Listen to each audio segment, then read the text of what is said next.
Long ago, when the world was bright and full of stories, an evil wizard gained the power to touch the face of God. Narrativa, goddess of stories and weaver of our world, banished him to the void, but not before he stole a piece of her divine essence. With this newfound power, the wizard lay a dread curse upon all the world, the Glyph Purge, which struck from the minds of all mortals the knowledge of how to read and write. Now, all that stand between the Isle of Meotia and an age of endless ignorance are the bards, who tell stories of distant lands, exotic creatures, and brave heroes. This is one such tale. Rilla Longshadow, you find yourself in the heart of the Springvale Forest, the place where you were born, the place where you have spent every single day of your life. It is the last great elven stronghold on all of Meotia, and the place where your clan of wild elves has taken residence for the past few centuries.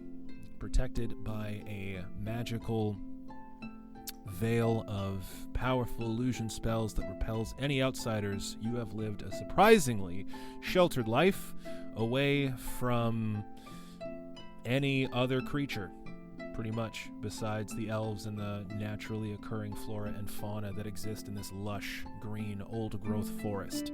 You find yourself on a lovely, if slightly chilly, morning, stalking through the thick undergrowth with your bratty younger sister, Dara,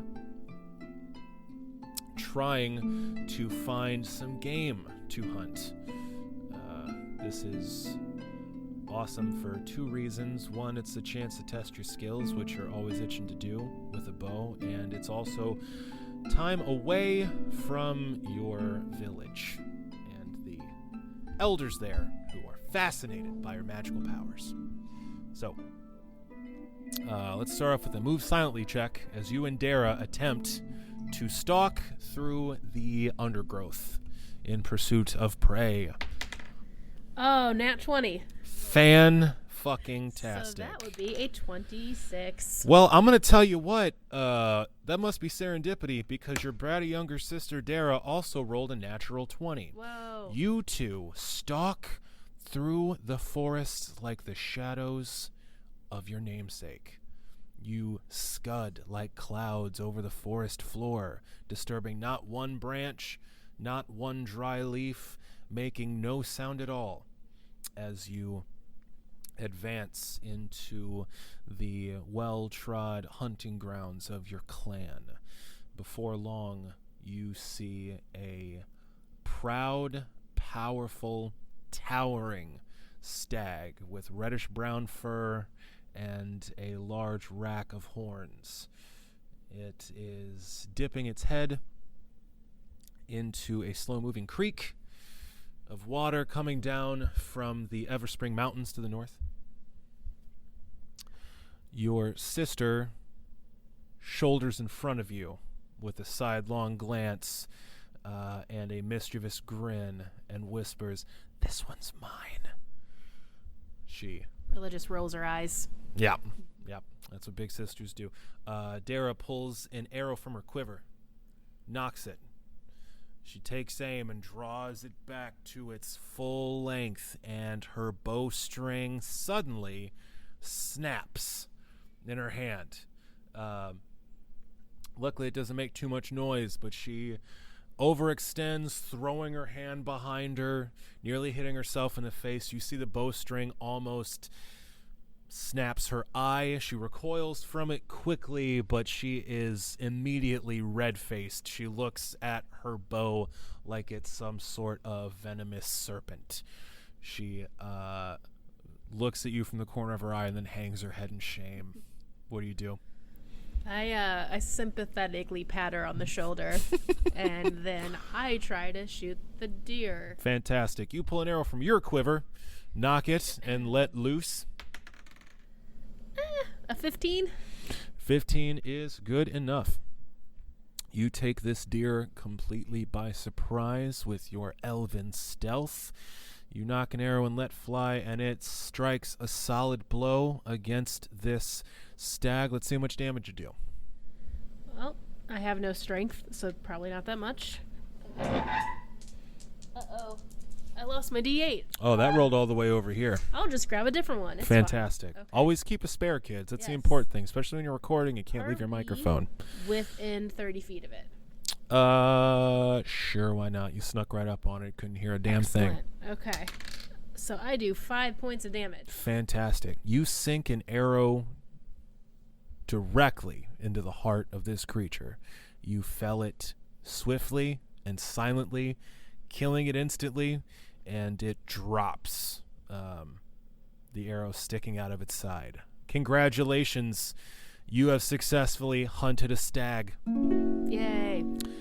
Dara looks completely enraged by this.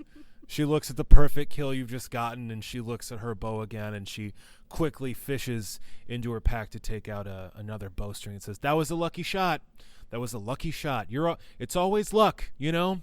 If it's always luck, is it luck? That you've been hanging out with the village elders too much, okay?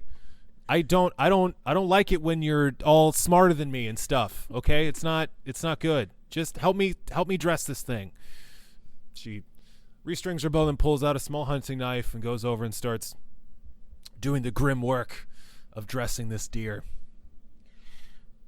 I have to say, she says, as she gets to her grim work, though you are infinitely frustrating, it is nice to be able to see you outside of the village for once, out of the hands of all those elders.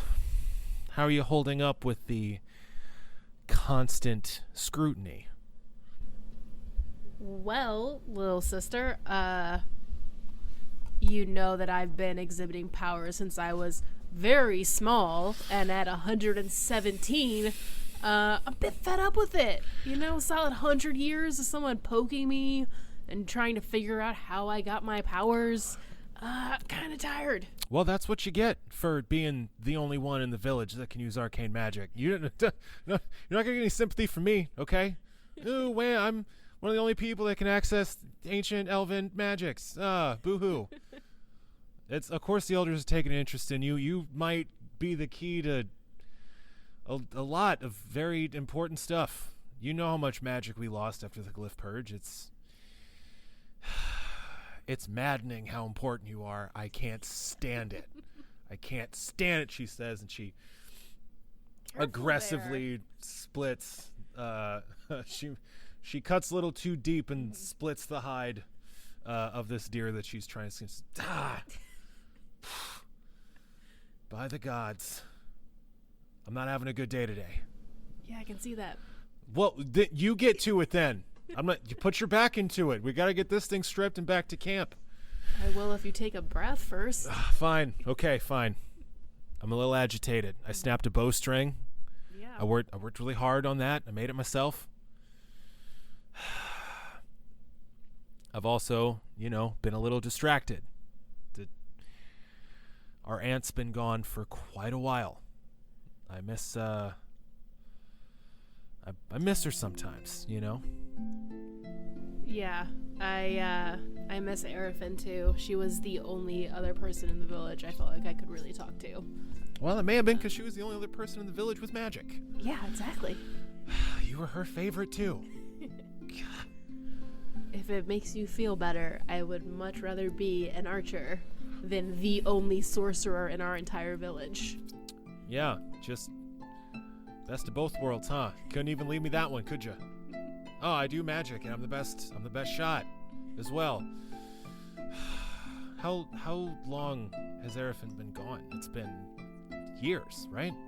It's been a long time. Several years since we've even heard from her. Several more since she left. If we keep losing more like her, our clan's gonna be looking on some hard times. Why did she even leave? We're perfectly safe here. With the Vale, with as deep as the forest is, I mean, why would anyone want to leave this place? I'm not sure how many old women get wanderlust, but it seems like she did. Especially that old. I mean, she was old. I shouldn't say was. She is. Hopefully. So old. I worry about her brittle bones out there in the great wide world. Yeah. Yep, she could have just snapped one and that's it. I mean, I also don't know what spells she has, though. I really would have wanted to see her cast one before she passed. Oh, yeah, I forgot. She was one of the few of us that was alive before we all forgot how to read and write before the glyph purge took hold. Mm-hmm. She still had a few of her spells from back then, didn't she? Yep. And a spell book that she can't read anymore. That's why she left, wasn't it? To try to find the ancient secrets of elven magic? That's what she said.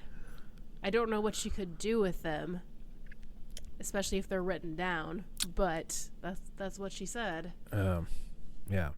With her luck, she'd find all of the ancient mysteries of our lost magic written in a book that would be of absolutely no use to her. Yep.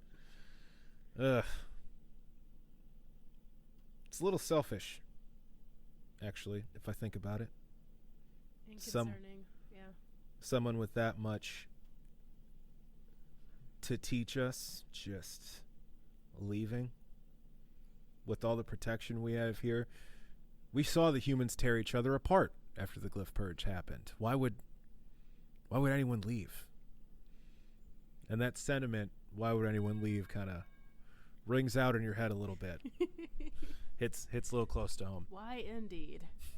So you guys finish dressing this deer, and you start to make your way back to your village. Your village, like many of the elven settlements, doesn't really have a name. You folks never really needed them. It's not necessarily even its own separate settlement. Your people live amongst the trees in these beautiful, naturally grown homes, small shacks and bungalows perched in the intersections of strong branches and very tall and ancient trees. And as you make your way back to your village, you start passing by some of the homes on the outskirts, seeing them thread together with these elaborate rope bridges and ladders, retractable ladders leading down to the forest floor where you currently are. Eventually you get back to your home village, which is colloquially called Greenleaf. You are greeted by hunters on the outskirts of the village who are surprised to see you two young elves out alone, unsupervised, but they are also quite impressed to see the rather large stag that you two successfully hunted and then dragged all the way back to camp. Did you two find this creature out there? What happened? Did you do this? Yeah. You know I know how to use a bow. Yes. Rilla, I know you know how to use a bow. I'm just surprised that you... Did the village elders know you were out without supervision? Why do they need to know? I'm an adult. Well, we'll take that stag off your hands. Let's get that. Let's get that stag. These two guards, hunters, take this large, heavy carcass off your hands. They lash it to a series of ropes and very simple pulleys, and it is hauled up far up above the forest floor, up to people ready and waiting up top along the array of wooden platforms crisscrossing the trees. You folks are, you and your sister, Dara, find a rope ladder that is let down for you two, and you quickly climb up and are back in your comfort zone, tall, high amongst the treetops. The green foliage working its way beautifully into the naturally constructed homes of your people. you notice that there's something different. Something's going on and towards the center of town, towards the great towering oak tree that makes up the central pillar, the focal point of your community. There's some hullabaloo going on. You can see children excitedly giggling and running around, and even some of the older elves that make up your community are with smiles on their faces strolling pretty pointedly towards the grand central oak. Your sister Dara looks up and says, "That's weird. This isn't a feast day, is it? Is there carnival? It's not the solstice. What's going on?" I don't know. I guess let's go check it out. I don't want to miss out on any fun. And she just books it. She does that thing where she like takes a step, then looks back at you, and then just starts running to make it a race so that she can win. Just starts booking it. Do you chase after her? I'm gonna let her have this one. She's had a bad day. Just gonna stroll up there at my own pace. Oh, lovely. It's a great older sister move. So Dara rushes forward, giggling excitedly at how, man, she's just smoking you, and you follow along at a leisurely pace. You are nodded at by nearly everyone that passes you because of your latent arcane magical abilities, because of the fact that you are a sorceress and that arcane magic was born into you. You are known by nearly everyone in your village. Everyone in Greenleaf knows your face. You are something of a local celebrity, and once again, as soon as you're back amongst your people, you are just, every eye feels like it's on you. You approach the ever-growing mass of people that is starting to surround the wide, broad platforms surrounding the great heart tree in the center of Greenleaf. And you start to get an idea of what the commotion is. There is a ring of people concentrated in one main courtyard that is clapping their hands in time to some pretty jovial, some pretty jaunty music being played. Now, the elves, of course, are great musicians. They try to keep the arts alive as best they can, but this is just really masterful music. You hear a flute being played, and it's playing a melody that isn't just bright and jaunty, it's joyous. It kind of lightens your spirits a little bit just to hear it. This lovely music pouring out of this thrall of people. And your sister, assertive as always, gets to the outer ring where people are jumping around trying to get a view of what's going on, and she just immediately starts shouldering past. "Excuse me, watch out. Excuse me, making our way through. Move out of the way. Sorceress's sister coming through, watch out." And she kind of makes a path for you two to follow after her, just riding on your coattails a little bit. So as you guys force your way through, you finally see what is the center of attention. There's a gnome. There's a gnome man, 3 foot nothing, with a shock of stark snow white hair, enormous, almost comically large beak of a nose with a big bend in it, and these tiny spectacles. What do you call them? Like Benjamin Franklin glasses. They sit on a pince-nez. Is that what you call them? These tiny glasses without arms that sit on the very edge of his nose. Yeah. This man is playing this gorgeous melody with the flute in one hand and juggling 3 colored balls in his second hand, while balancing on a chair that is balancing on one leg. It is quite a scene. This guy's sort of a one-man circus right now. The kids in your village are losing their minds. They are clapping, applauding, they're cheering him on. Even some of the adults are tapping their toes in time with the music. And you see something you haven't seen in your village for quite a while, which is just joy, just happiness. You aren't a depressed people, but there's not a lot to smile about in the everyday existence, separated as you are from the world. But yeah, your people are just smiling, tapping along to this music at this bard's performance, and he's going nuts. You see a bard, as there can be no other thing that it could be. A wandering storyteller, entertainer. He is dressed in motley, a skin-tight bodysuit with checkered colors adorning it, and a very heavily fringed half cape that he flourishes with very grand sweeping gestures every couple of seconds. He has, he goes about his performance. Your sister says, I bet I can make him fall off of that chair. What do you bet? What do you bet? Come on. It's been ages since we've had a bard here. How old I bet. are you? I'm 112. I'll have you know. Okay, I'm basically a grown-up. Come on, what do you bet? Come on. You know you want to know this action. What do you bet? I bet I can make him fall off that chair. I bet you your bow. No. Oh, come on. Absolutely not. Oh, come on. No. Fine. The usual bet. She pulls out a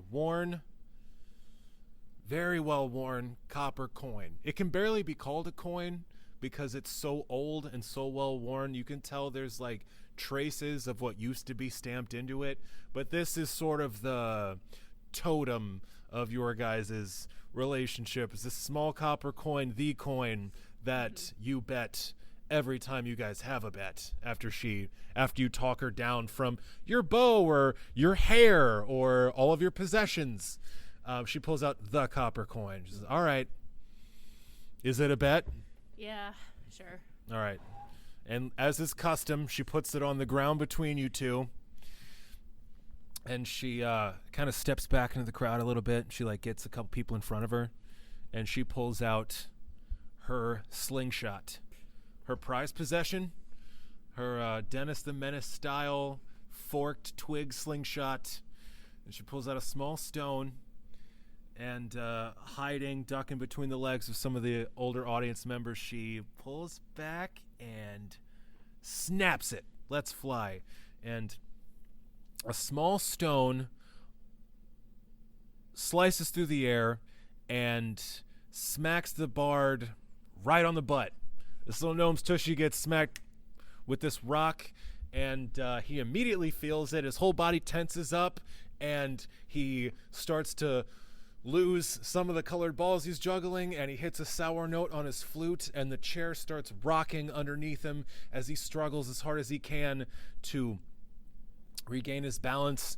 A hush goes over the entire audience as they watch him start to falter, and he falls onto his hands in a perfect handstand with all three colored balls stacked one on top of each other on his left foot, while his flute is balanced on the sole of his right foot, and the chair falls over. But he's completely unmolested. He says, "Ta-da!" And everyone goes nuts. Everyone gives him a nice warm round of applause, and he slowly lowers himself back to the ground, stands up, dusts his shoulders off, puts all of his accoutrements back into various bags and pouches on his person, and gives a ornate bow directly to your sister, who's hiding behind a few people. She turns beet red, and her eyes go wide. It's like, oh shit. And she sneaks over back to you. I told you I could make him fall. He didn't fall. That was a fall. He's off the chair. He fell off the chair. That's not a fall. Oh, come on. Fine. You know what? Fine. The coin is, congratulations. I just can't win today. Here's the coin. She hands you the copper penny. Mm-hmm. Seeing this gnome walks over to you. He adjusts the tiny glasses on the very edge of his nose and looks up at you with striking blue eyes that are a little too large for his face in the classic gnome fashion. Says, hello! It is a pleasure to make your acquaintance. Allow me to introduce myself, as I see that you two are late comers. I am Sebastian Weaver, Bard Extraordinaire. of the Bard's College in the Everspring Mountains. It is an absolute pleasure to make the acquaintance of such rambunctious audience members. I appreciate your participation. It certainly made things more interesting. Your sister just steps behind you red-faced and just says nothing. She just cowers behind you. Mutters. What do you do? Greetings, Sebastian. I am Rilla, and this, and I yank my sister out from behind me, is my sister, Dara. Dara.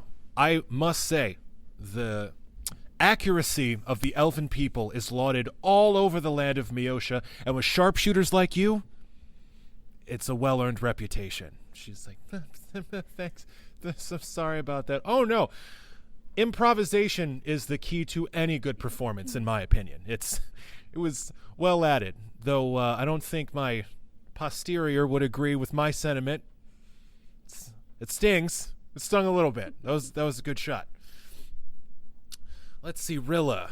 Rilla, you wouldn't be the great and powerful sorceress Rilla that I've heard so much about. Who? The first in... You're not the firstborn in generations with innate arcane magical abilities? Who? You're not... You're not the pride and joy of the village of Greenleaf, the sorceress Rilla. That's not you?